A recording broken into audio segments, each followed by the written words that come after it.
Whenever you're ready, Oh, start the show. Start. Whenever you're ready, start the show. I'm fucking sick. I don't wanna, You don't but want I to have texting me. to. I owe it to the people. I gotta tell them about stuff.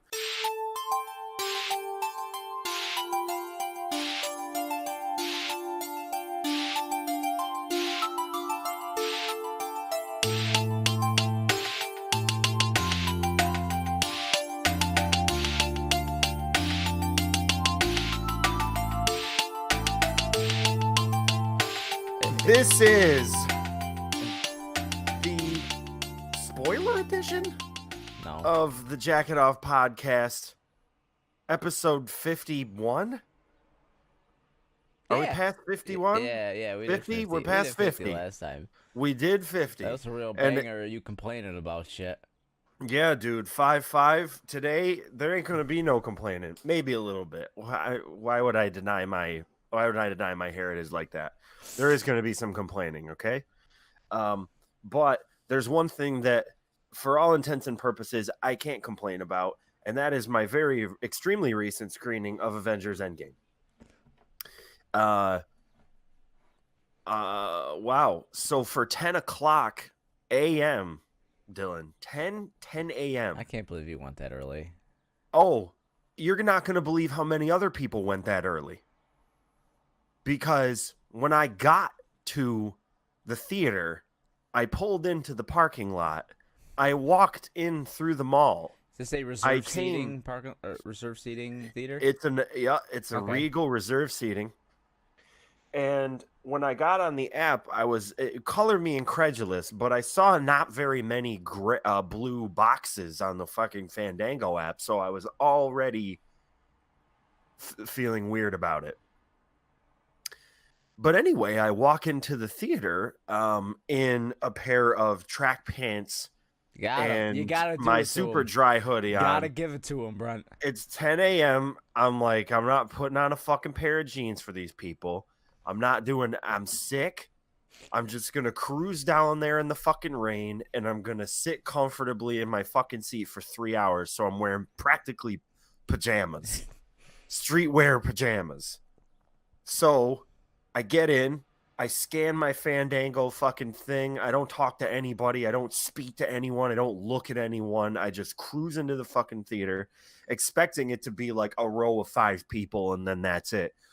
The entirety of the whole top of the movie theater was filled in at 10 a.m. Well, Brent, I would like to read this little piece of information for you.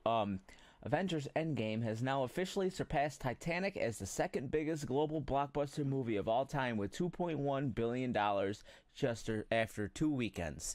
So I'm not that I'm at the surprised. second weekend of the $2.1 billion, and the sample size of this was effectively represented in the crowd that I had this morning. Yeah, when I had to buy my tickets 2 days early to get the fancy seats, because you know how the Orchard 14's got like the fancy seat theaters now where they got the lazy boys. Oh, yeah. So that's what I was sitting in, and Good for you. almost all the seats were gone when I got the ticket 2 days before the showing. Yeah. So So that's a problem. it's not a problem for fucking Disney, dude. They're Yeah. raking in. Well, you know how they solve that problem is that it plays in 150 theaters per 150 screens per theater. Yeah. 100 150,000 theaters, 150 screens per theater, fucking 8 million seats nationwide I could per sell day. one seat per screen and still make $1 billion in that weekend. How many fucking screens they had it on? So, a diverse crowd in there today. It was a very weird experience being in at 10 o'clock in the morning and then walking out at 1 o'clock in the afternoon. First of all, I don't think I've ever done that in my entire life. That's not a thing I've lit. And I mean, it might seem like I'm the kind of white milk toast asshole to wake up roll on my ass out of bed at 9 a.m. on a Sunday and go see the conclusion to the greatest movie franchise in the history of mankind. But, you know, It's like going to a strip club at night and leaving when the sun's coming up. exactly. It was a very disarming experience for me. But the experience of walking out at 1 o'clock in the afternoon paled in comparison to the experience of seeing this film. I can complain, and I will, but it's not going to be about the film. It's going to be about, as always, the people that go to see the film. Were they whooping and clapping and shit? No. Oh, I can imagine you had it. Yeah. Oh no, whooping and clapping. Yeah, I mean, look, this ain't fucking Star Wars. This ain't the last Star Wars on opening day. This is a bunch of people who just casually wanted to see Avengers. Maybe it's like a little bit before casual. I would think casual is probably next week. This might be their second showing for some of those people. It could very well be as well. I'm not denying that. I think that the people that were in here sitting in this theater, some were very nonchalant, some were very serious, some were very emotional. And that was also myself. So say, was it you? Yeah, it was me. It was me sniffling awkwardly next to the child that was sitting to my right and the gentleman and his girlfriend sitting to my left. And I don't mean like several seats adjacent to my left and right. I was in the fucking middle of the top rows. I was like middle. You know what I'm saying? Like middle, single seat, everybody piled in fucking around me. I was like right in the center. You were that last seat. Everybody that no one was gonna buy because they all went with their friends. Exactly. Haha. You pitiful son of a bitch. Anyway. What? No one else wants to waste 3 hours of their life with me? Yeah, look, I'm not going to bring my wife to fucking see this movie because she hasn't seen Infinity War. So that's Infinity War and like Civil War are the two prerequisites to see this movie at the very least. And there's movies that I haven't seen that I should have seen, like, you know, whatever. If you Ant-Man and the maybe Wasp. I should Ant-Man and the Wasp. Yeah, that would have been good. That one. That would have been good. Yeah, would have been nice to know that. But anyway, I thought I told you. Look, they got the Pim juice and all this stuff. The Pim juice, you know what I'm saying? I thought I told you. Did I tell you to watch that? I don't know if you did. I can't remember. I feel like I was gonna tell you, yo, I know you're gonna like wait to see this movie and it's on Netflix, so just watch it. Because I actually watched it the night before, just in case. Because I figured there would be something. Yeah. Well, turns out most of it, like the whole quantum realm situation thing. That whole idea, yeah. And look, it's not that hard to wrap your head around in the context of the movie. I think they did a pretty good job of keeping it very 10,000-foot view of the whole thing, which is good. I didn't feel like at any point during the movie I was like, "Huh?"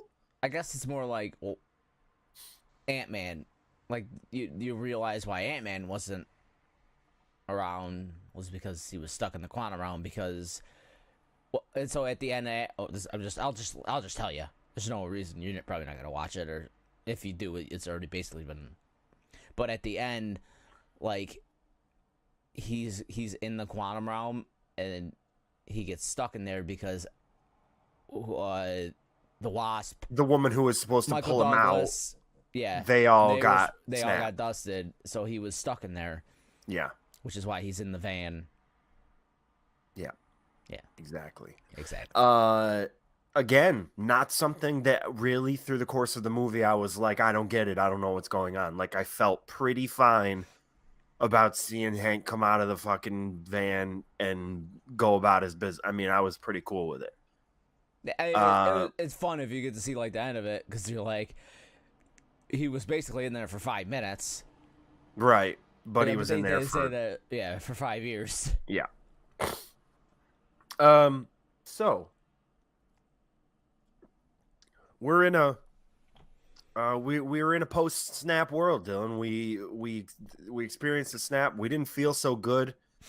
We got dusted, and then a bunch of stuff happened. But listen, here's what I want to talk about more about than the plot points of the movie. I mean, look, the plot points are great. It really just takes a giant shit on the first movie, and I think that it all really comes down to tone. The whole thing is a completely different tone, and they decided to do that because, like, I could tell you that the tonal shift from the first act of the movie, like, so when our first act is like a world before 5 years later, right? It's miserable as fuck, and even a little bit into before 5 years later or after 5 years. Like, I would say that first section. Well, the first section is just the Hawkeye stuff, and then right, when Tony comes back, and then they go and kill Thanos. Like, that's the before the 5 year stuff.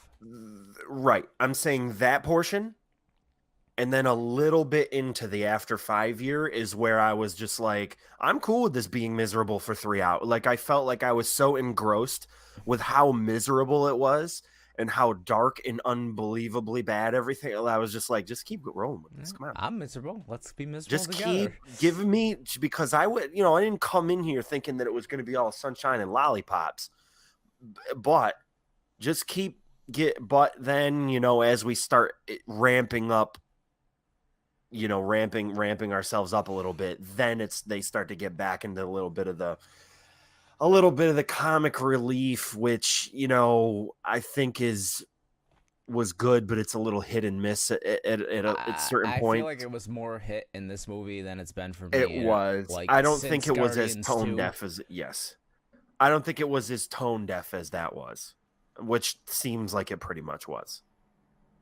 Which maybe is because Paul Rudd is just better at delivering it. I don't know. I don't know why it seemed more hit this time. He, because he's the one who had all the best jokes. So he always did. But I think also it didn't feel like you.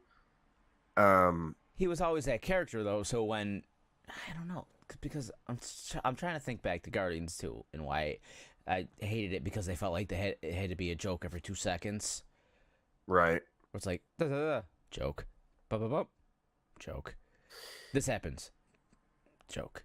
Joke. I liked it only because it felt like the end was so strong. The ending of that movie was so good to me, but other than that, it really didn't feel great. What? Guardians 2? Yeah. Yeah. The ending of Guardians 2 for me was good just because it felt like it was its own kind of self-contained story. That's how they all are, and that's the problem I have with them. Well, I wasn't expecting Guardians of the Galaxy 2 to feed into a larger mythology about the Endgame. Like, I'm not, but also in a take sense, all their best villains and they just kill them in one movie. Oh, I know that's your whole. Yes, I mean that's your whole problem with all of really these is just the big bad problems. Yeah. You know what I mean? But you're gonna make 3 of these movies. Make like a big bad that builds through the whole through those 3. Make them like interwoven mini trilogies as opposed to one-offs. I think they're all one-shot comics basically, as opposed to right, like a mini run. I agree. I think that this pretty much destroys any of the cynicism that somebody would have for any of these previous franchises. And granted, there's probably a pretty large coefficient of people that have no cynicism. There was failures just like anything else, like a Pixar. This is very much in the vein of like Pixar can do no wrong, Marvel can do no wrong, except for Cars 2, The Dark World. So those are all parallels, right? You have a few failures throughout this whole thing for almost 20 years. I was going to say 10. Or 10 years, that's 20, what I meant. 20 Jesus. Movies. 20 movies, 10 22 years. 22 movies, 10 years, yeah. Mm-hmm. But what were you going to say? Oh, I mean, when your hit to miss ratio is like 1 to 15. Yeah. Yeah. And that's where I think a film like this is so strong, is because it takes this into, when I walked out, the first thing that I thought was like, I remember seeing Iron Man when it first came out. I remember seeing Iron Man in when the hell did it come out? 03? 10 years ago today, or like the other day, like May. I think it came out like, Was it really 10 years ago the like other day? 10, yeah, or 10 or 11 years ago. What year is it? What year is it now? It came out in 2008. Did it? Yeah. Seems So like it was longer ago 11 than that. years. Um, May 2008. I mean, you got to think about it. Like, I'm 28, and people our age, if you're before 30, you saw the beginning of this whole thing when you were the angstiest piece of garbage on the, you know what I mean? You're the angstiest piece of shit on the face of the planet, within a tolerance of 3 to 5 years, either way, on either side of the spectrum. And like, I just thought, like, man, you're seeing not only the advancement of a whole media thing that happened longer than that ago, but as far as the comics are concerned, so you're looking at, I mean, when did Marvel start? Like the late 60s? Late 60s, early 70s, something like that. Yeah, like, that's there. somewhere in there. The Jack Kirbys and the Stan Lees of the world. Like, there was the 30-year stretch, 30, 40 years where comics were for outcasts and nerds, and you got your ass kicked if you were reading fucking, Spider-Man or direct Detective Comics on the fucking, during recess or whatever. And then we have this whole wave of nostalgia that happens, even further after that. Nerd culture begins 10 years ago, 11 years ago, where the justification for 30 or 40 years of getting a black eye on, which I don't even have any concept of. I don't even know anything about. I don't like. I've never seen it. I don't live. I don't live in a world where the normalization of something like that hasn't been the norm, to restate it, for my entire life. I mean, even well before Iron Man, this crossover thing, we were already heading there. We were heading there with video games, the dawn of all of that stuff. Damn. Jesus. And I think Fritz just blasted my door open. He heard us talking. He was like, I gotta get in on this. This is very heady conversation we're having right now. Yeah. But listen, we got to get with the chuckle ha-has. So here's what I want to say. All right. You're the Paul Rudd of this podcast. Get the I don't want to. I don't feel. With as bad as I feel, where I knew coming into this session that I was gonna be like, I don't know if I'm gonna be able to do fucking Stroking to the East again. Like, I don't think this ain't gonna be a greatest hit. This is gonna be me harking back on an era. But I think that this film is so fucking important. It really is. There's nothing that solidifies my interest as a human being in these things, these stories, these people, more than that.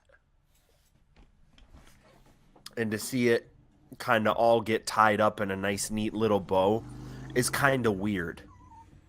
It feels a little strange for me to walk out of it after 3 hours and be like, that's not it, but it is kind of it. Yeah, I walked out thinking, like, I don't have to watch another one of these again. That's it.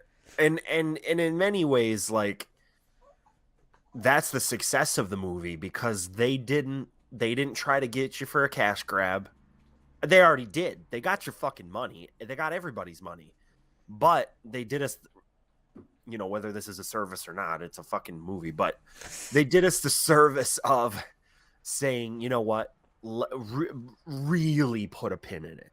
Really stop this whole thing right at where it needs to be. And you just feel, I felt weird. It felt like they didn't stop it, but they stopped it. You know what well, I mean? right. Like, I know what you mean. Black Panther 2 is coming out, Sure. Spider-Man 2 is literally coming out in a month or two. In many ways, that's what most people are saying. It is going to be the true conclusion of it is Far From Home. Like, that'll be the I don't think little bit more of a pin in it. I think it's just going to be the aftermath, which is going to probably be what half these movies are. Like, Guardians 3 is probably just going to be them looking for Gamora. Like, yeah.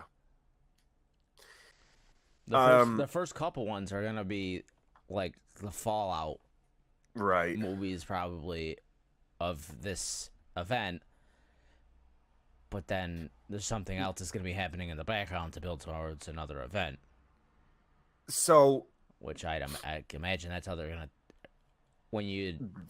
when you're successful this time, you might as well try it again. I mean, are they going to do,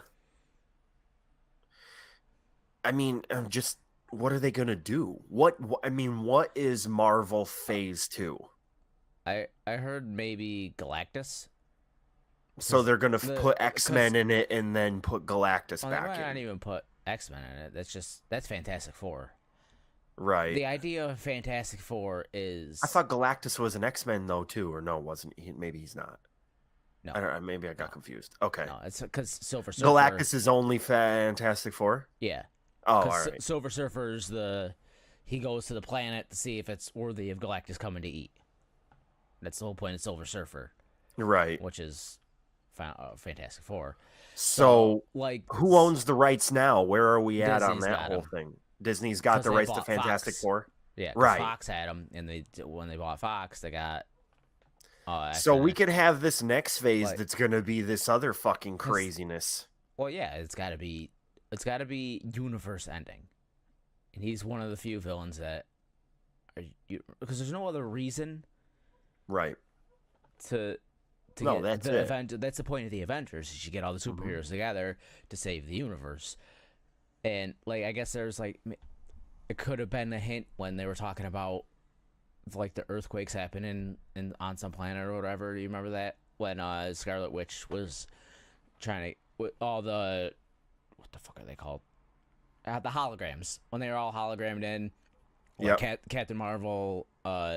Oh, right. When they were all talking. Someone mentioned something about random earthquakes happening on some planet, and people were thinking maybe it was a little Galactus wink and a nod. Oh. And plus, it's a lot easier to introduce the idea of the Fantastic Four than it is the X-Men. All the X-Men. Right.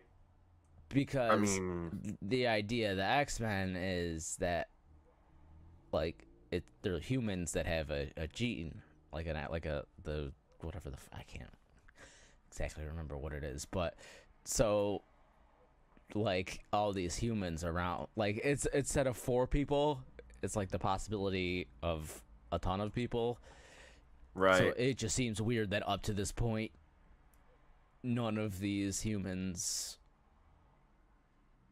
have show sides of this gene, but also they could I don't know, something to do with lying dormant or something that, or some switch that got flipped. Something to do with them getting snapped and then coming back into existence could have excited the gene.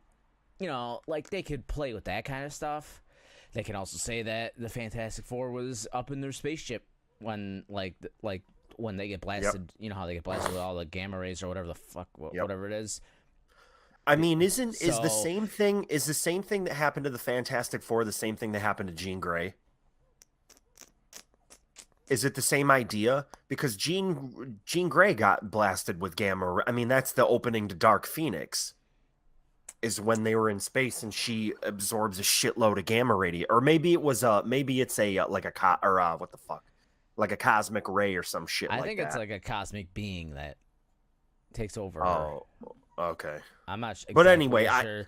I mean, just in the beginning of that trailer, you see that giant blob come through the spaceship when Nightcrawler and what's his name are in there. Yeah. I'm not sure if it's I'm gonna tell you something else. I fucking really like the look of Dark Phoenix. That looks, I don't know, but I haven't even watched Days of Future Past or First Class. I haven't seen X-Men movie since 3. I haven't either. Fuck, I don't even remember 3. 1 and 2 I remember like the back of my hand, but yeah, also 3 I don't remember shit from. I'm the Juggernaut, bitch. Yeah, that was 3. That's that. Yeah. Cosmic rays were Fantastic Four. They were cosmic rays. Cosmic rays. Gamma rays are the Hulk. Okay, cool. And Jean. And then Jean Grey, we got to figure out what that is. Is Jean spelled with a G, like Gene Simmons, or a J, like... It would be better if it was Gene, because then it would be like gene sequencing, and we're talking about mutation and whatnot. But I do think it's Jean. Like my pants. Like pants, yeah. Pants, like pants Gray. But Gray like R-E-Y. Well, no, she would be Phoenix at that point. Oh boy, now we're great. This part of the podcast is brought to you by a fucking Wikipedia. Yes, Phoenix is a cosmic entity that takes over Jean Grey. Okay. That's weird that in the trailer that Scott was saying to her, like, you know what all the kids are calling you, right? They're calling you Phoenix. And it's like, Phoenix is already a thing. How would they know, coincidentally, what she was called if she got possessed by a cousin? Like when it comes out of her, it spreads wings and shit. Oh, I get that. Yeah, the Dark Phoenix saga it's like one of the best. What does it involve? Is it like? What do you mean? What does it involve? Is Jean Grey the villain in the thing with them trying? Well, okay, the Dark Phoenix is the villain, but it's taking. It seems like it's relatively in this movie very self-contained. Is it like part of a franchise, possibly? I doubt it. It's probably just the last one. It's probably going to be the last one before Marvel starts making them. So, I don't think they're going to be doing it anymore because this is still a Fox property. This release, this is like their last one that they're releasing, and then. So Disney's going to take over everything that Fox owned from Marvel and just do it all in it. They're just going to throw it all in. I cannot believe. That's the thing that I can't fully believe. That we're now in an era where intellectual property is so powerful. Intellectual property from, again, 40, 50 years ago. And I mean, that's the story of Disney from back in the 30s. But the fact that they're doing it again, that Disney's like, all right, that mouse, let's get that mouse fucking front and center and let's make a fucking economy's worth of money. Okay, cool, great. We're going to do that for a wicked long period of time. We're going to make all these fucking insane movies. It's going to be the biggest media juggernaut of all time. Juggernaut? And then they're like, you know what, though? Like an astronaut? Yeah, not. And then they're like, you know what, though? There's, this Stan Lee and Jack Kirby guy, they made like a lot of cool shit back in the day. Maybe we could like buy all that stuff that fucking Marvel was doing as a private studio, and let's just ramp the fuck out of that for the next 10 years. And then, you know what? Let's give the first movie to the director of Zathura. Yeah, you know what? And not only do we do that, but I think liked him in Swingers. After we get done with Happy the security guard directing all the movies, then though, I think what we should do as well is at the same time as he's directing all of the 3D live action remakes of all of our most famous properties, then after that, we'll give it to the guys that produce Community. Let's do that too. But even then, Then let's buy the company that has almost all of the rest of the superheroes. What's the rest of them? Let's then take those and combine them together with the fucking mouse, all of the Marvel ones, and then all of the Fox ones. Well, the and then Fox just put them in one big gumbo and make fucking Kingdom Hearts 1000. Ooh. Let's make Marvel versus Capcom versus Disney versus fucking. Well, the Fox ones are Marvel characters. They just had the they just owned a chunk of them. They had the foresight to get the rights to them. They're like, we can make money out of these. So no, you can't. They did. Well, they did. Spider-Man made money. Spider-Man made quiche. That was the first one. Well, that's Sony. They still don't have the rights to. Yeah, the Spider-Man. Sony was just like, and then the people who make the headphones. Let's get the people who make the headphones to put the best Peter Parker fucking in. Let's get that into here too. We'll throw him some bucks because we can't afford the headphone money. We can't afford the headphone people. They make video game consoles too, and those make way too much. The headphone people gave us Spider-Man. Do you want to try? You want to give this a fucking swing? Give it a shot, buddy. Make 100 Spider-Man movies. Spider-Gwen. Let's do another fucking Spider-Verse. Let's do every movie from the Spider-Verse. Did you watch the Spider-Verse? I watched it, and then I read all of the comics with it, plus all of the companions. There's comics and stuff? Oh, I went on Marvel Unlimited. I bought a subscription to Marvel Unlimited, and I read all of the Spider-Verse comics, plus the comics that fed into them. So because there's like a reading list on there that you can do. It's a good ass movie, isn't it? I could not believe how unbelievably good it was. It makes me sad that I couldn't see it in the theater, and my heart hurts. And I'm gonna probably just go buy a projector and a new surround sound system. You have to come over and we'll watch it. We'll watch the 4K. I guess I got the 4K Blu-ray. Ooh. Yeah, but Dylan, you got to get some sound in there. You got to get something going. We can watch it downstairs. We got the nice 65-inch sound bar. It's still not good enough. I was thinking about getting a Sonos. A play bar? Yeah, like the cheaper one. I feel like they're overrated even at the cheaper one, though. I feel like you can just do such a better job with, like, I don't know, not with what I got. I don't have shit. I'm just saying you could probably do a pretty good job with a piece together system that's like around the same price, 400 or something. But that's besides the point. What I want to say is, I didn't know that Gerard Way did the Umbrella Academy. That he did the Penny Parker comic. He wrote the storyline for Penny Parker. Yeah, him and the guy that wrote the Umbrella Academy. They were the guest writers on the Spider-Verse Chronicles that outlines the story of Penny Parker. Okay. Penny Parker was the robot. Okay. I mean, for some reason that makes sense to me. SPDR. Yeah, it does. The way that they wrote it makes sense in the but the thing that I didn't like about the comics was they're really short. Like, we're talking about one shots of the shortest variety possible. Oh, probably like 30 pages. 30 pages. It felt like it went by in a. I was expecting each series to have 4 issues. You ever pick up a comic and just read a comic? Yeah, they take 2 seconds to read. I know. Like I was just thinking that this was going to be. I was thinking that I was going to have like. I was going to be like, oh, this is going to be maybe a 4-issue run per Spider-Verse. Mm-hmm. Absolutely not. Single issue for every one.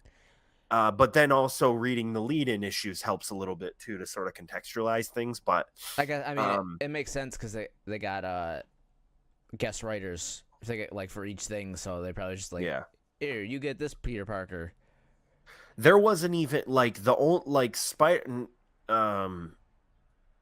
Noir and Penny Parker. I don't know what other. I don't think there's other issues, but I gotta check. Were those Marvel Unlimited, like? Huh? Were those Marvel Unlimited specials or something? Yeah. I don't think so. I Oh, maybe they just haven't um collected them yet. It's like I was looking for I don't know. They like a I know collection for of. sure they haven't collected. Although it's weird because they're all from different time period. Like they're fairly recent, most of them, but they're not anything crazy. Um, I what was I gonna say? Oh, of Spider Man. Um, that was visually one of the best movies I'll probably see this year. I don't Ever. think there's anything better It- or ever. It's so arresting and so artistic in a way that's like I don't know. It goes well beyond what animation should be capable of or what most people think it's capable of. I think it speaks to it speaks to how I think people want animation now. They get it, like it doesn't feel lowest common denominator yeah. to me. They want it to be have a style. Yeah. Whereas I think there's a lot of stuff shit going on out there with animation or whatever where everything is just becoming extremely homogenized, and that's a real Yeah. like cynical art fucking shitty way of looking at it, but It's but factory produced animation. yeah. We found the easiest way to crank out this animation so we could pay the actors less. And like to me it makes me think of like this movie makes me think of stuff like Ghibli, or it makes me think of stuff like Leica, companies that make animation that they don't think is animation. They're not treating it as an inferior art form, if that makes sense. Like when you watch something that somebody thought like animation is probably the best way to tell this, but for some people it almost feels like the way that they do it is the only way to tell it Mm-hmm. because of the because there's no limitation. That's what I think that's what I like the most about the whole thing. Is that you're watching a film that has no limitations. It tells a great story. It's super well written. They don't have any dead ends. That you don't have to stop because it's not possible for you to make, or it won't make sense with live action or whatever it is, or fusing together live action and animation. You just there's no limits. They're just like, well, what do you want to do? What do you want to animate? Yeah, let's just do that fucking insane Make scene. every movement seem like it's one square in a comic book. That part of it as well is so crushing. You could take How any frame of that any and of it, you could just stick it right in a comic book and it would fit and, perfectly. and this is where like that whole thing of everything, every frame of painting is a thing. Like it's a cliche term to fucking Well, I mean that's roll how they made around. it. They Yeah, specifically like if it's you take all that's the every definition frame, of it. it's like a flip book basically. Even the Yeah, movements almost like jittery. Like if you're right. kind of watching it, They and that's like the thing that seems weird. Like you're like, why does this look so cool? It's just because like the movement is so odd and everything's odd.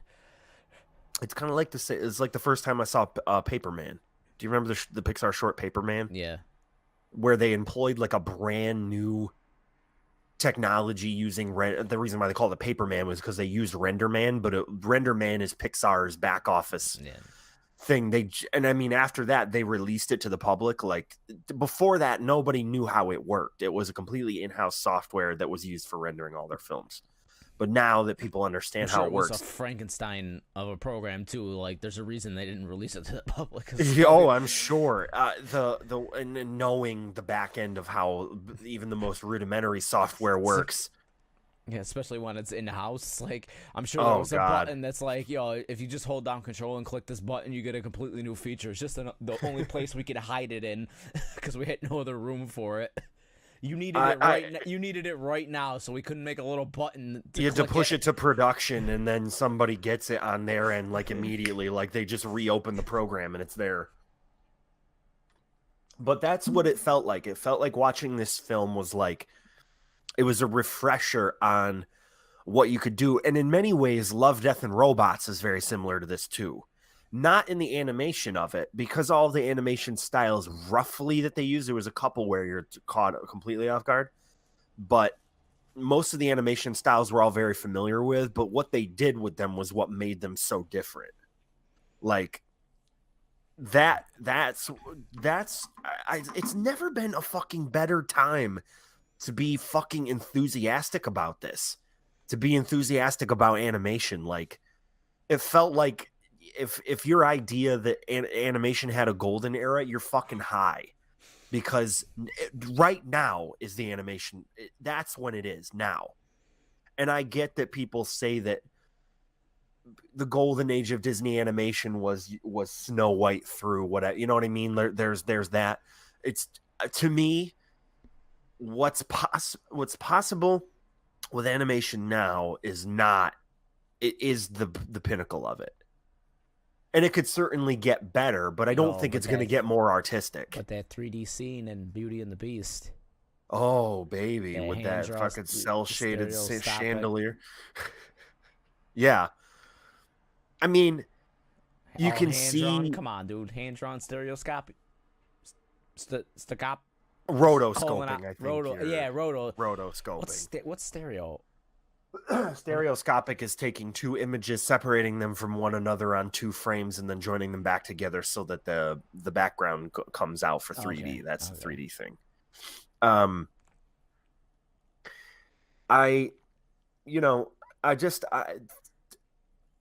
I haven't seen so much amazing shit. You know what I mean? It makes me feel fantastic that loving cartoons to me was always something that was told, and I don't think it happens anymore, but loving cartoons and loving animation was something that was said to me that, like, you're an immature piece of garbage if you watch cartoons after you're 25. Like, do you remember a time when that was something that was in popular culture? Wasn't that the same thing about comic books and video games and anything else? It's like, hey, you can sit on your couch, your fat ass on your couch, and watch 8 hours of Game of Thrones every day. But if you play video games, you're a piece of shit.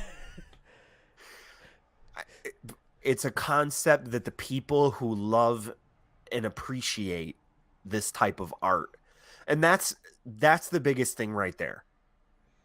When somebody considers Game of Thrones art, which it absolutely is, it is a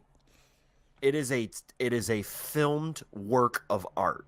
It's one of the most ambitious, beautifully shot, movie-like, in-depth, well-written pieces of television.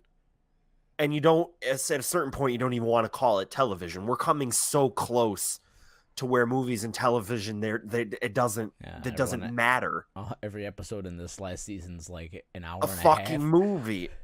That's what I'm saying. And so when somebody says, like, you can sit down for 8 hours and play a completely self-contained and immersive storyline in a video game, or 30, however long, I mean, it doesn't really matter. You can sit down and do that, but that's not art. Or you could go and childish. Go. Yeah, it's churlish and insubordinate. That's what I just don't understand. Up, right. And it's you gotta fucking grow up, baby. You gotta grow up. You gotta get. Put your Hungry Man in the microwave. Get your tray table out. What a pitiful way of living. Watch Wheel of Fortune. Watch Jeopardy. Go to sleep. There's only so many things that I have in my life that give me a glimmer of just a moment where I can hold on to, that's not a fucking nightmare, that's not a pencil pushing fucking mediocre fucking existence. And this is the only stuff that I think can bring you outside of yourself. Walking out of Endgame today, sitting on my couch and watching Into the Spider-Verse, um sitting down and creating something, or maybe being inspired by something that somebody else created. These are the only things to me that keep me from fucking being a shit ass all the time. And The for old shit somebody ass. for somebody to say that these things like, oh god, animation, cartoons, why don't you grow up and look at I'm glad that it's diminished a little bit now. Like, I'm glad that, but I still, every so often. I mean, when Avengers, it's diminished when basically a cartoon is the second highest grossing movie of all time. And that's where I feel like the line gets blurred even further. Is people go to see this, right? These are films that are based on what was originally fantastical creatures and people from beyond, imagined by two men living in New York City in 1965. And they were basically glorified cartoonists at the time and were fucking ridiculed because their art isn't real art. Their art isn't art. And it's the same guys. It's the same guys. I'm Jack Kirby. You're fucking Stan Lee. All you want to do is just watch shit and enjoy shit and make shit. And without anybody getting into your business about whether or not this constitutes a meaningful contribution to society. Clearly, you've made a meaningful contribution to society now. Like, if Stan were fucking alive to see that this film made fucking 11 billion goddamn dollars at the box office, he'd be like, "Yep, fuck all of those." Oh god, all the articles that got written by that for that asshole. I'm pretty sure he had that. Well before he croaked. Yeah. Duly noted. Yeah, I don't think he needed to wait for this one. I don't think this was the one. No, but in many ways, it felt like, I hate to assign so much grandeur to stuff like this. No, I don't. What the fuck am I saying? I do. I do love hyperbolic. I'm that's my whole thing. I do like to assign this much meaning to something like a film or an animation, especially in this vein that people always want to take the piss out of. It's like metal. In many ways, it was like what Rob Zombie said in what the fuck was that movie? It was a documentary. Rob Zombie said something in this documentary that I'll never forget because it pretty much sums up everything. It sums up this whole idea that I'm trying to get at, which is, he's like, metal is like if you took every single one of the kids that you went to high school with that didn't talk to you, fucking hated everybody, didn't have an outlet for anything, and was just otherwise considered the weird kid, put all of them in one room, and then they all support one another while getting out all of their aggression. That's pretty much what metal is. It's basically all of those kids just shoved into a room. And I feel like art like this, films, animations that center around these worlds, the fantasy of all of this, is so much the same thing. You take all of the people that loved this stuff, even older than us, because really the Walt Flanagans of the world, the Kevin Smiths of the world, the people who actually did get their assholes kicked on the playground, got to see this movie and say, is it shit now?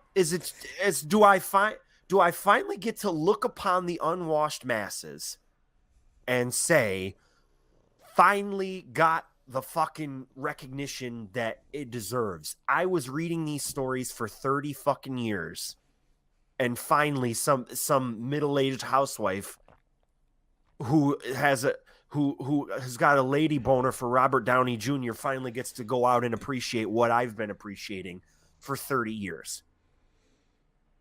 Filthy casuals aren't filthy casuals anymore. They're all just in one little group people who appreciate a good film. That's the end of the story. That's what Endgame is. That's the all end the game. 2.1 bit. That's the end game, baby. The end game from fucking Jack Kirby and Stan Lee making millions of kids getting their ass kicked on the playground, all the way up to fucking Karen bringing her kid in the Dodge Caravan because he can't stop fucking talking about Iron Man. She doesn't know dick about it. Goes and sees the movie and was like, holy shit, that was a fucking... Maybe I should probably go back and watch some of those other ones. And then suddenly we have a whole legion of fans again. It's a fucking beautiful thing. Anyway. Just saying. You know what I mean? That was that segment. Just saying. Just with saying, Brent. yeah. I'm just saying, man. Just saying. I'm saying it like super loud and fucking like really As you do, preachy. as you ought. But just saying, you know what I mean? I'll keep it casual after that. Just keep it casual. I'm also sick, so I'm practically delusional. So, Dylan, I played a good game lately. Oh, did you? Yeah, kind of weird. Again? Again, I guess. I kept playing Yakuza. I'm continuing to play it. Not very much. I play for like an hour and a half at a time, somewhere around in there. It's just fun. Mindless. Doesn't really...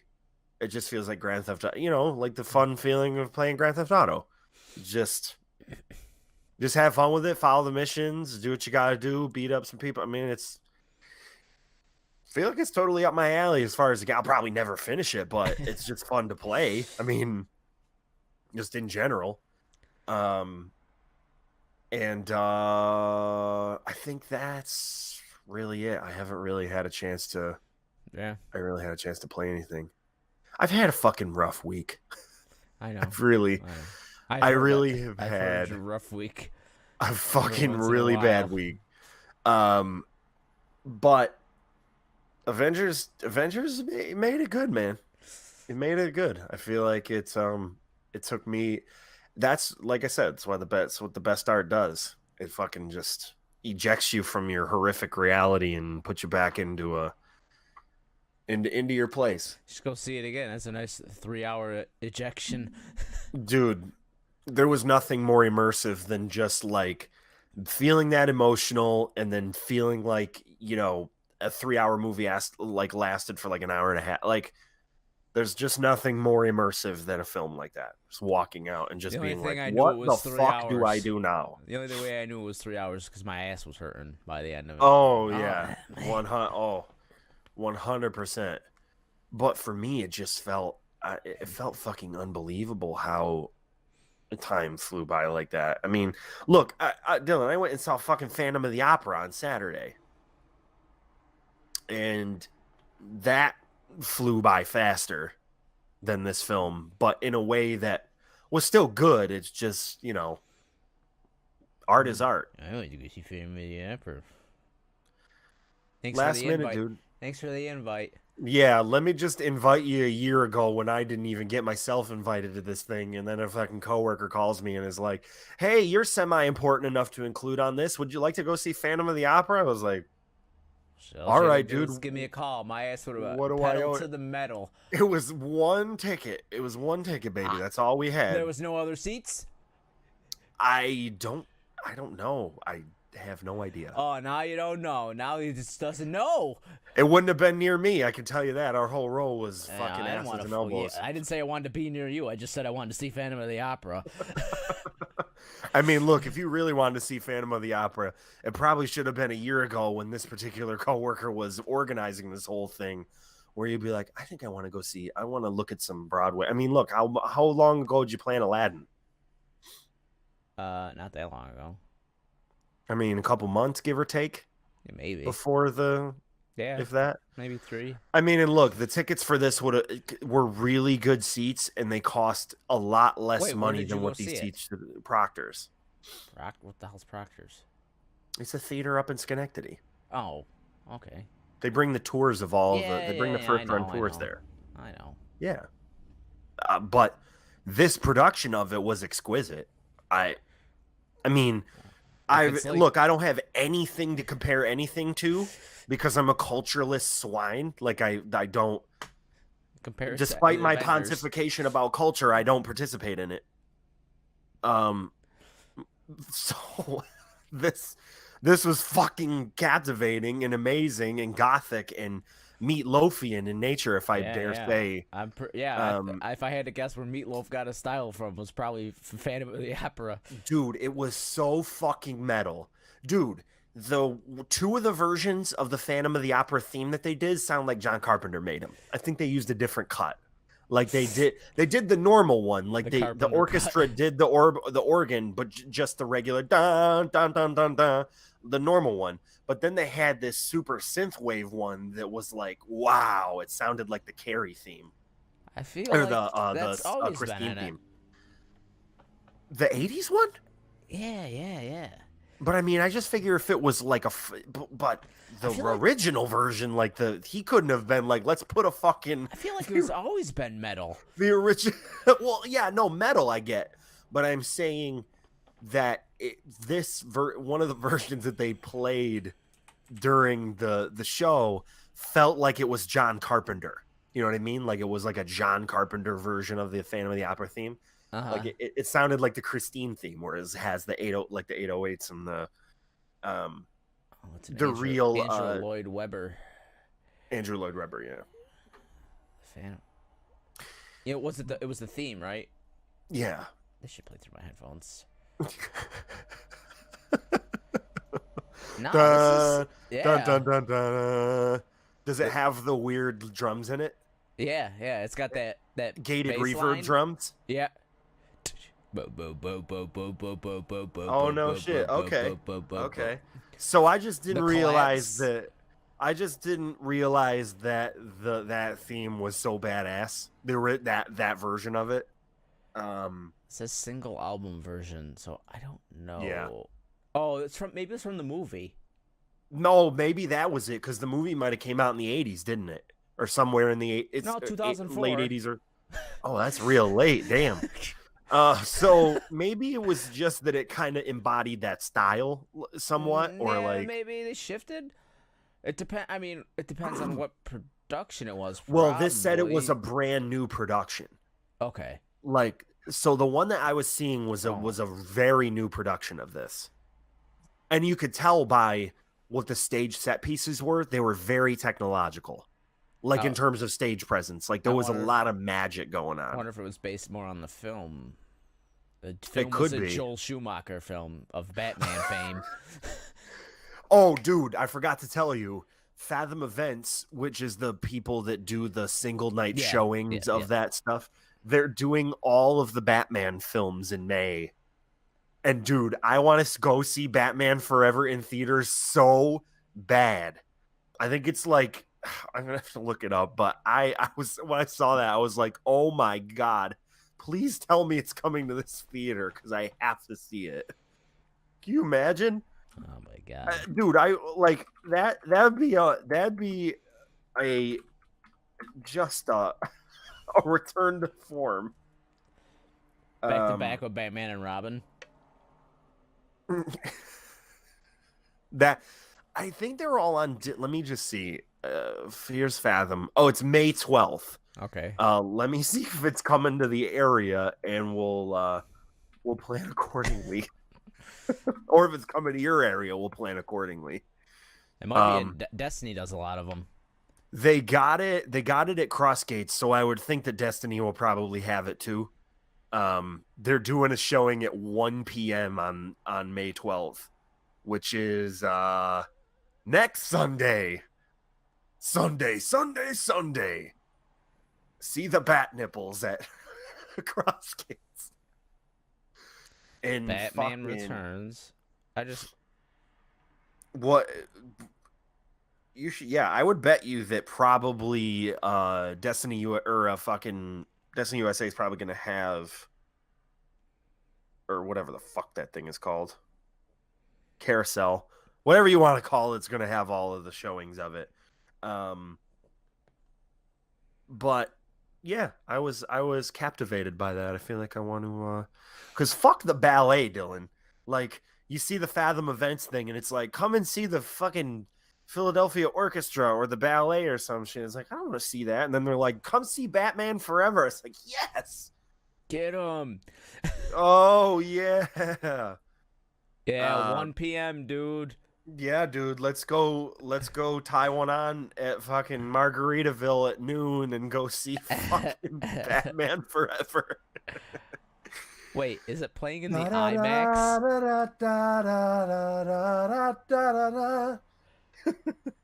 Dude, if it's IMAX, I will shit my pants. I'm pretty sure it's IMAX. How could they get a print for that? How could they get an IMAX print? There's no way. God. Dude, we could get a love seat. We can sit in a love seat in the IMAX theater. Oh, God. I'm too sick for this. For $12.50. Dude. At 1 o'clock. Put it on the calendar. Put it on the calendar. I'll drive down just for a day trip. I'll do it. Doesn't Sunday. matter. Or you can go. Sunday, May 12th. Sunday. Oh, worry-free refunds. Yeah, like I'm going to cancel. No, thank you. I'll do anything that I can possibly do to get myself to that showing. Now here's the question. Man. What time is Batman and Robin playing? It's 2 hours afterwards, and then fucking... Oh no, it's May 14th. It's 2 days afterwards. Oh, it's okay. At night. It's a 7 p.m. showing. Ooh, that'd be nice. That's a good one too. Yeah, but I think it's on a Tuesday. Yeah, I mean, whatever. Fucking Batman Forever is the most important one, as we know. Yeah. It's the worst and best at the same time, so there's no way that I can't. I have to. And we get that love seat. You know, no one else is gonna be in that theater. Huh? Wink, wink.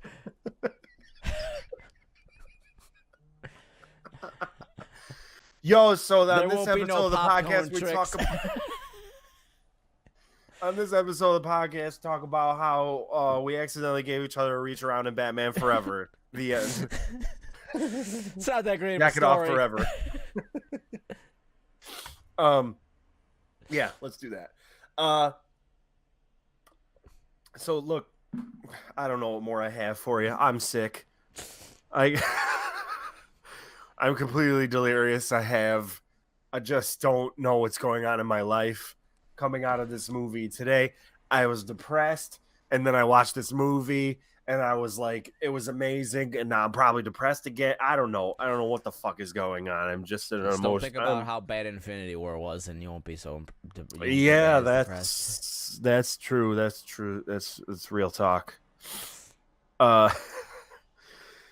I'm like hopped up on G Fuel and tired at the same time, and like I'll probably go take some cold medicine. I had some fucking weird ass dreams last night, dude. Oh my god, fucked up. I don't even know. I thought I remembered them this morning, but man, I just forgot all that shit. I went into fucking. I had a dream. I went into Avengers. Ooh. I had a dream that I have been playing guitar. I dream That's not something that I've been doing lately. Matriarch. I had it.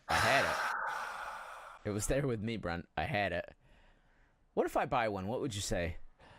Look, Dylan, by now, here's what we know about each other, right? We know that at various times in my life, I am completely mentally unstable, and I have problems with addressing creativity and motivation. There's those things, right? The facthoods of life. Yeah. And then what we know, and then what we know about you is your whole thing is this thing that we both struggle with. I just don't do it out. Maybe I don't do it hourly, but I don't do it at the pace at which you do it. What we both struggle with is the whole thing of if I buy that thing that I saw someone playing really good, then maybe I'll play it good. Maybe this one. Maybe I've been doing it all wrong up until this point. Maybe I've bought all the wrong equipment. Maybe there's this pick of destiny type idea or this Robert Johnson crossroads thing that I really just haven't gotten onto yet. Maybe if I drink the nectar of the gods, maybe I can play with the gods themselves. Maybe if I go out and build a Frankenstrat or David Gilmour replica Stratocaster or the Eric Clapton Blackie signature edition and spend thousands of dollars just trying to chase the dragon, and the dragon being the tone of this artist. But really, what are we really getting to the core of here?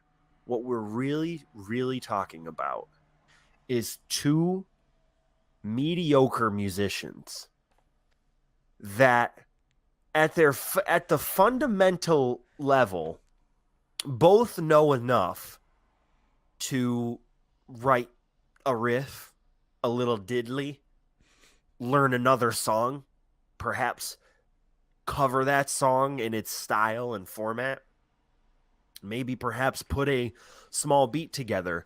But here's what really is the wall that separates us all from that is that we don't have the time. The time doesn't exist. And you might think that you have more time than I do, but you really don't. You don't have more time. What you have is a job that you come home from and you try to do stuff and you think that maybe the equipment, I might be talking about you, I might be talking about me. Who knows? I don't know. That's the fun. We're talking about someone in the room, though, and I don't like it. Yeah, I know. I don't like it either. Look, this is the kind of self-examining stuff I kind of got past that, and now I just like the noise that thing makes. I want it. Look, maybe that's the better answer. Because I think that causes the least amount of anxiety in myself. At this point, it's a collection. Yeah. Of I like the noise that makes. But look. At what point does something become a collection? How many items does it take for something to become a collection? That's a fucking quandary for the ages. How many? If I have 5 guitars, does that mean I have a collection of guitars? I think that's what it depends. Means. I think it depends on the price. I would agree with that. The price of a single piece of this collection. Yep. And how many you have. It's like a ratio. Like sliding if it's like scale. if something's cheap, like I have a Blu-ray collection. I have they're all relatively cheap. I have 4 rows of Blu-rays. I have but in order for it to call Blu-rays. it a collection, you probably got to be over 20 to 30 if they cost that little of an amount of money. Yeah, that's what I'm thinking. But if it's a collection and you have 5 to 6 of them and they cost over $500 a piece, yeah, then that's a collection too. But here's the center of also it's a collection. If you say I want to watch X movie, yep, and I look and I have that movie, I have a collection of Blu-rays to which say I wanted this certain synth sound. Yep, I have enough synthesizers to where I could get you that sound because I have a collection of synthesizers. Now, my range of synthesizers is large enough to get you a sound to where you're looking for. So, now a guitar will get you the same sound pretty much. It'll get you a tone. It's mostly the pedals that you could kind of dial in different sounds. So I guess you might pedal heads are the same thing. I guess like 5 guitars is probably a collection of guitars. Like I got 2 guitars. No, I kind of got 3 guitars. Like I don't really play one. I wouldn't call that a collection. It's just I have an electric and an acoustic guitar and a bass Yep. guitar. Mm-hmm. I just have different sounds, but like one of each. So all that aside, All that aside, we've said what a collection is. We've said, what the purpose of a collection would be in a musical sense. But here's what we haven't addressed. The biggest issue of the whole thing is what I was trying to get to the center of, which is time. yeah. If you have however many synths and music production things you have, let's call it an even 20. If those 20 things you have would allow you to produce something, you could. And in fact, what I would also dare say is that to the level to which you've established this collection in the hands of someone else, or in the or whatever, Rude. in different, I Rude. know this is going to get hard. Rude. You're It's going to rude. get really hard. Oh, It's going to get already hard for me too, because I'm going to say something. Yeah, I know. In the hands of someone that truly had all of the time, the proper setup, and the motivation, Ooh, that's a and good the word. training to produce something with these items, because ultimately what you can't, the purpose of a collection can only be two things. One, you enjoy the collecting of it, and in that same part, you enjoy them aesthetically, right? They're around you, and you've procured them, and the act of procuring them is exciting to you, right? Yeah. I've addressed that now, I right? checked that.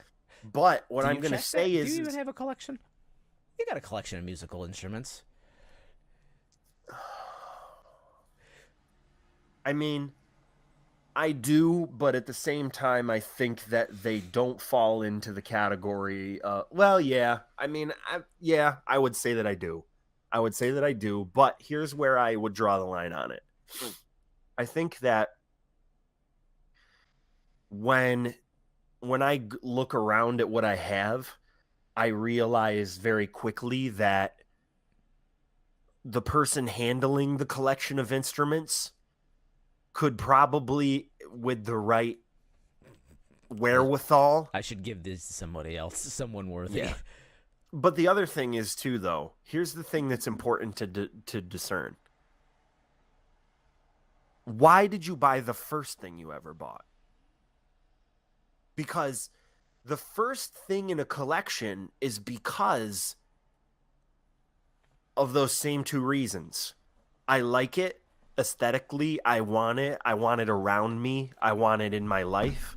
That's the first thing you ever bought, right? Right there. And the reason why you bought it is because something prompted you, and in this case for you, it was a sound. Yeah. You heard a sound, you researched it, you realized it was made with this machine, and you purchased it. Well, I realized the machine could make it on the cheap. So that's where all good collections begin, right? Because we buy something that we can afford at the time. And like the first guitars that I bought were $100. Yeah. The old, the first axe, I mean, and I even went a little bit ahead of. I had the Epiphone Special 2. I had the Fender P-Bass Deluxe. The Fender P-Bass Deluxe that was actually a guitar. It was a guitar that had the P-Bass pickup on it, or pickguard on it. It's a black and white one. It was like a Squire. It was like a Squire Bullet Special Edition. Yeah. Yeah, that's the other popular. It's either you wanted the Les Paul body, so you got the Epiphone Special 2, or you wanted the Stratocaster that was body, what your Squire beginning Bullet. equipment. Like it was like in Dark Souls, like your beginning equipment. It's all shit, and you just got to upgrade everything. So that's what starts happening, right? But here's what the most important component of this whole thing is. At a certain point, and I'm only talking about me now. At a certain point, when I look at the things that I've collected, the things that I have in drawers, in cabinets, in more drawers, and all of these things that I have, interfaces, old shitty interfaces, all of these musical instruments. I have a 8-pad Alesis drum pad. I have 2 guitar pedals, multi-effect pedals. I have a original Korg wave drum. I have an M Audio Axiom keyboard. I have a full grand piano keyboard in this closet behind me. And the other day, Dylan, I was looking at electronic drums kits. And here's what I want to say about it. You have there is a certain you could turn your Alesis 8-pad drum pad into an electronic drum kit. Like, you wouldn't even need a full drum kit, but you need that drum kit. I know what you're saying. So when I think about it, what's happening? I think what this is giving me is, and this is so weird to say, but some of this stuff is giving me such a grand sense of anxiety. It's truly something that I don't know how many people experience this, but I experience stuff anxiety. But it doesn't come from clutter. Clutter isn't the thing that makes me anxious. Sometimes it is, but it's really not the biggest component of this. The biggest thing that makes me anxious is looking at the top of a shelf and realizing that on the top of a shelf is not where you get your most used items from. They're from right in front of you. Your most used items should be around you, right? They should always be around. That's how the creative space works. You want things to be around you so that they're immediately accessible. That's why I'm surrounded by pianos. But so what I'm saying is, the anxiety for me comes from the idea that I could be making something right now with all of these things that I have at my disposal. I could be fucking Moby or Deadmau5 or all these people that are like these like big collectors of instruments, or they have everything kind of routed in. They've worked it all out. They have the technical know-how to get everything sort of available to them. Should the moment arise, should the creativity arise, it's instant. They can just start. And I don't have any of that. I don't have the ability. Like, the closest I have to that is picking up this guitar that I have sitting on this stand, plugging it into this interface, starting up Guitar Pro 5, and just playing it. And that's it. But that doesn't lead to anything. I get done with the very little amount of time that I have in a day that I can dedicate to this stuff. And then I'm done. And that's the end of it. And then suddenly the anxiety kicks in, because then the next day I come home and I think like, and it's spurred on by something else. Something will come on my way home. It'll be like the new, that Red Wine and Kick Drum song, where I'm like, what am I sitting here trying to think about writing a song for, writing the lyrics for? I've written lyrics all my life. None of them anybody's ever seen. I have shitty notebooks filled. Some of them probably, thank God, no one's seen, but yeah, that's the general consensus for me, is that like, I have over the years, like during certain sections of my life, I've written stuff, and some of it's really bad and some of it's super angsty and some of it's more like, whatever, abstract or whatever, but I've written stuff. It's sometimes the writing of it is spurred on by like a concept that I hear in another song, or it's something that I see when I'm watching something on TV or whatever, just like any song is ever written. And most of them aren't songs. Most of them are just like, it's just writing. A lot of it's just writing. Poems? Not even. Poems. Some of them aren't even. They're not even poems. Some of it's just writing. And I write comedy too. I write all of that. I write stuff in my phone all the time. But again, I can't or I don't have it's the pen to paper problem. I'll do these things and I'll hear fucking kick drums and red wine, or I'll hear fucking Riff Raff's new song that's for some reason a synthwave track with singing. And I'll be like, if he can fucking make a 2-minute and 40-second song that's just a chorus and it's a synthwave tune and it uses a lot of the real, like, you know, preset shit, you know what I'm saying? Like, it doesn't require a lot of like patchwork. Turn on Neon Drive on your machine and just put Neon Drive on. Put Neon Drive on and then maybe get a couple of like Oberheimer, like, you know, keyboards or like keyboard synths or plugins, you know, whatever. What makes it normally? Get a Juno plugin, get a, you know, what makes this music? Get the thing, pick the fucking thing, put on Neon Drive and do your little gated reverb drums. Like, that's what it is. Get your little twinkly sounds out, your little VHS twinkly musics.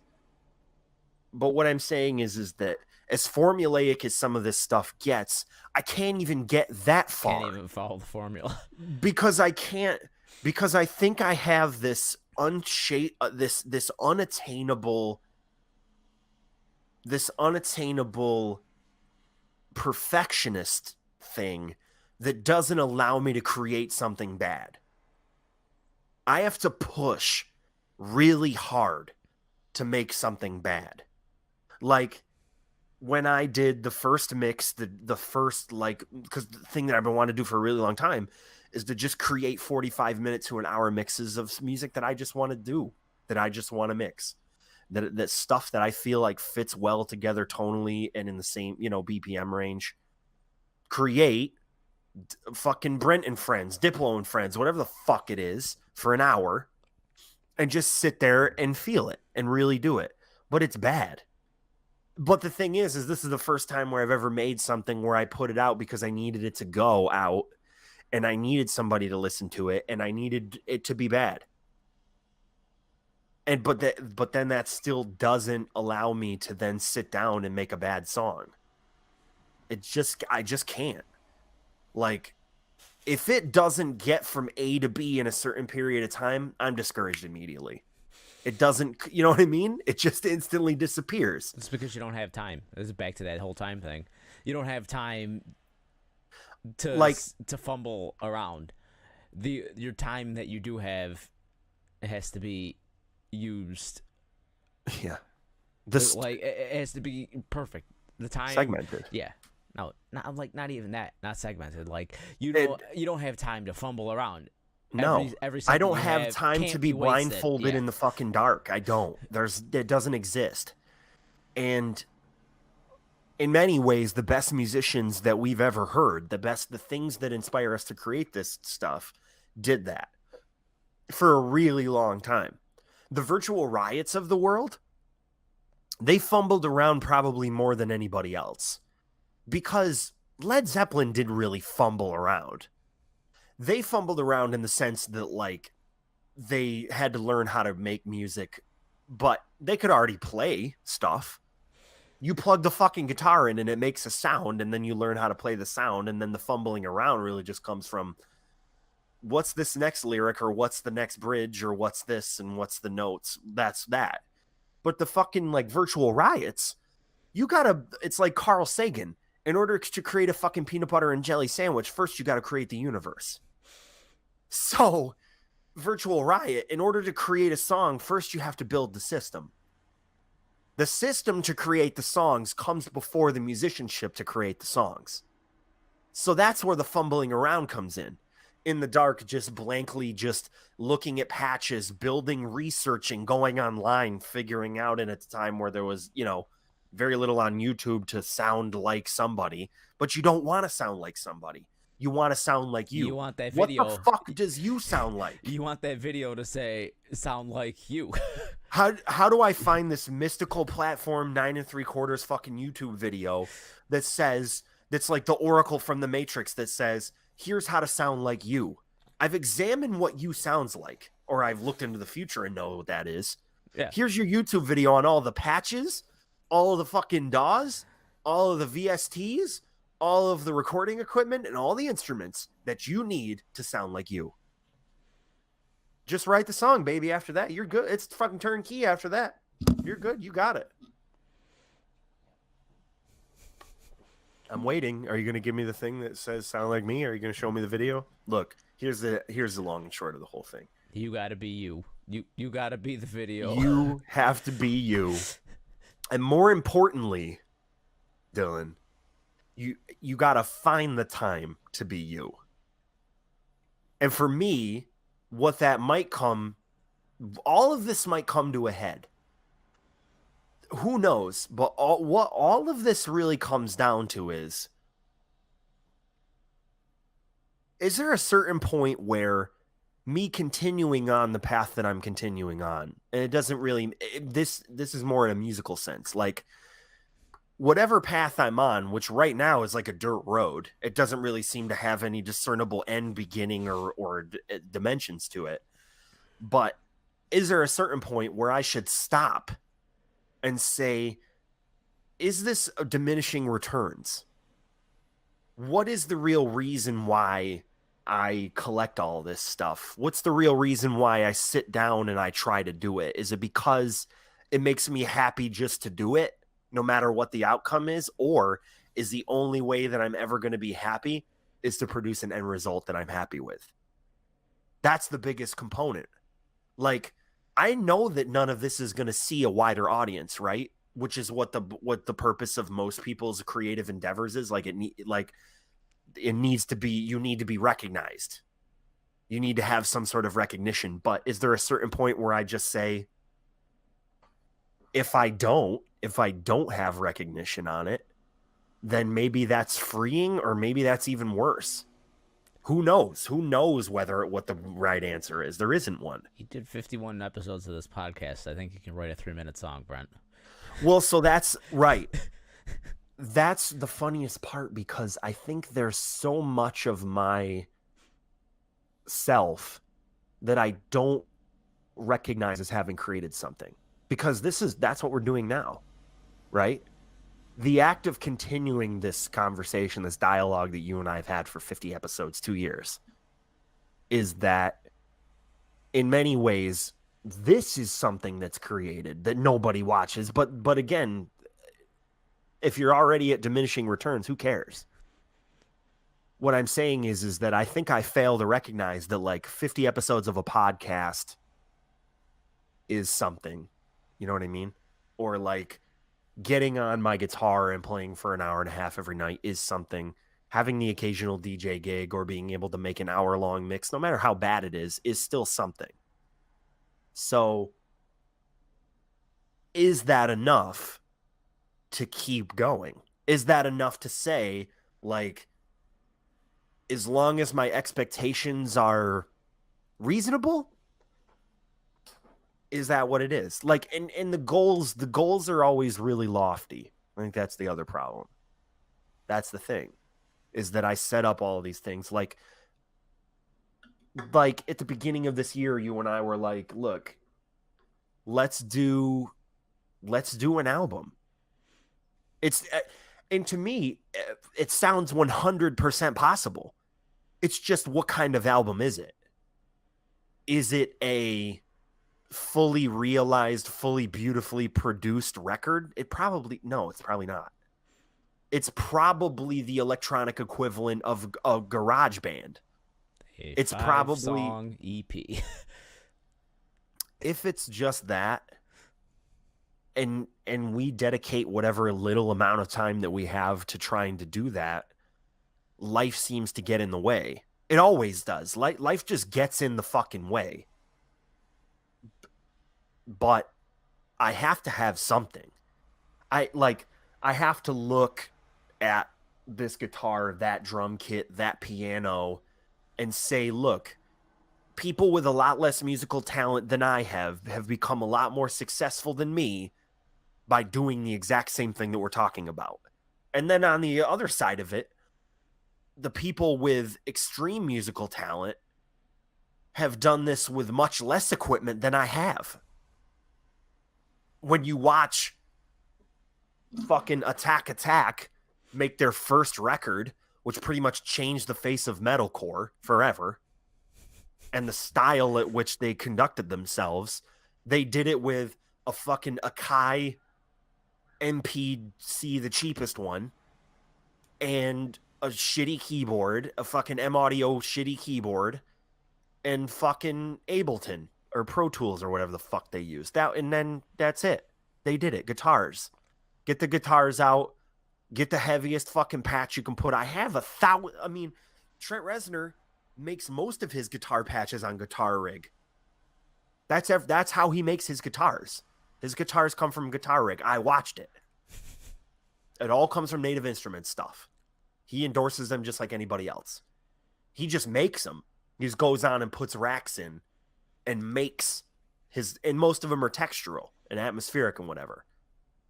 But what I'm saying is that, again, people a lot more talented than me are making music with a lot less than I have, and people who are a lot less talented than me are trying to make music with a lot more and successfully doing it.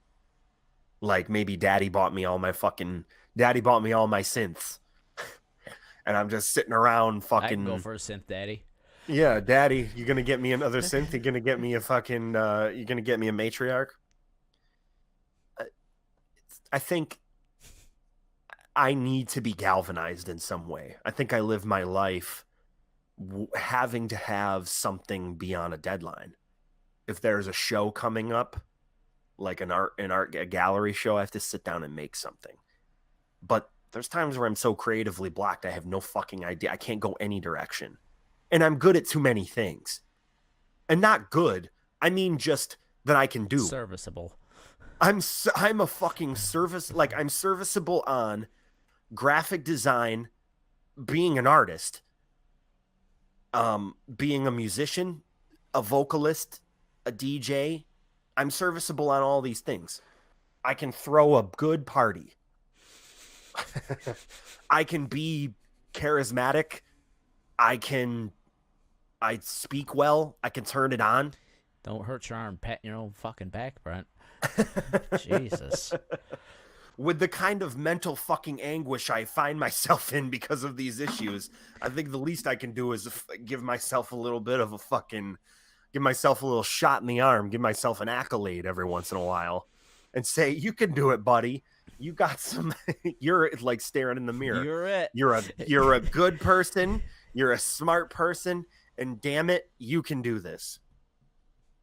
If that's all I can do, that's all I can do. This was probably the fucking craziest episode I've ever done. Right after 50. So should I buy Sorry if it didn't give everybody the giggles or not? The end of the shrubbery maze on this particular episode is with my insane rambling. After my insane rambling, should Dylan buy a fucking big ass fucking synthesizer and cram his room in it? The answer is, Dylan, yeah. Why? Why not? Look, we're it's all of this, whatever this is, right? It's all a big fucking torrent of insanity. What? As long as this purchase doesn't land you in a world of physical or mental anguish, by whatever stretch of the imagination that could be, as long as it doesn't do that, if it doesn't land you on fucking Skid Row, then who gives a fuck? And to be honest with you, I'll probably get off this conversation and go buy a fucking electronic drum set, because life is too fucking short. If I got $400 in a bank account and it still means that I can do the things that I want to do and live my life, then, you know, I'll take a page out of my dad's handbook and put it on, you know, Brent, if fucking Motley Crue comes back from the dead, you better put that fucking thing on a credit card, because you ain't going out listening to fucking girls. Like, they're done. If you're not going to see Kiss, if you're not fucking going and doing what you want, if you're not going to the fucking Indy 500, What are you doing? Is it like at the end? Is it going to be like at the end? It's going to be like, I am so glad that I got all this money that I can just give to what I don't know who the fuck they're going to die too. So what the hell is all this for? Like fucking just like Tony said in the goddamn movie. He said it to his fucking own dad. Tony Stark said this to his dad, Howard Stark, the hardest working man in military weaponry. He said to him, my dad used to tell me a single dollar can't buy a single minute. There it is. I don't know what else there is. A single dollar can't buy a single minute. So look, if the minute, if time is time, we don't have any of it. There's none of it. So if you're going to go out and buy the fucking keyboard, great, good.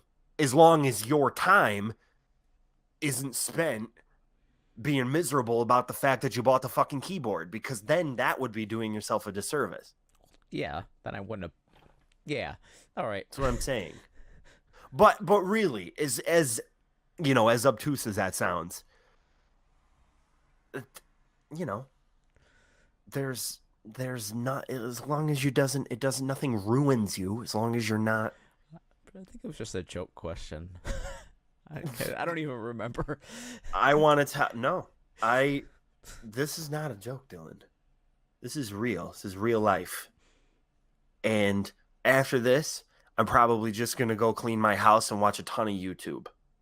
But if there is ever a day where I look up on that shelf and I think I could probably make something with that, I'll think of this. I'll think of Tony Stark. And if I'm online and I'm like, you know what? I think that an electronic drum set would be a catalyst to my creative endeavors. And even if it isn't, I'm not going to be mad about it. Why? Eventually, you have to let go of it. I got to let go of the anxiety of like, what if this doesn't allow me to make what I want to make or do what I want to do or fulfill me in any way? Then you get rid of it. You get rid of it. You drink your vodka seltzer and you go live in the fucking woods, whatever you want to do.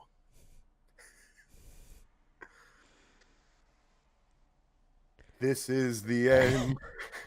That was the a end, 40-minute friend. diatribe. Yep. We were literally about to end it 40 minutes ago. It's okay. It's all right. Totally fine. I think you should probably title this podcast, Don't Listen to This. Because if you're looking to have an existential crisis, this is the one to do it in. There were a couple other episodes, but this is the one. This is, if you were really looking to have a real good one, this is probably one of the ones to do. But hey, go get that keyboard. I'll go get my fucking drum kit. Although my drum kit's probably not going to cost $2,000. It's probably going to cost The keyboard doesn't come out for like until July. Okay. Well, then you had plenty of time to think it over, champ. I was just thinking about it You got- in 1 second. You got plenty of time to think it over and to maybe re-listen to this and think, yeah. No. Brent's words, they meant something that day. I'll never re-listen to this. You know that.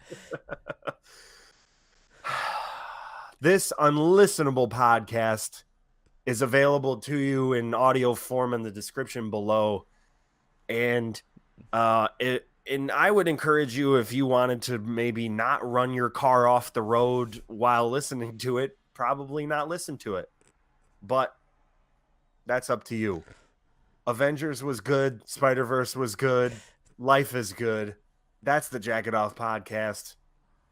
I'm out.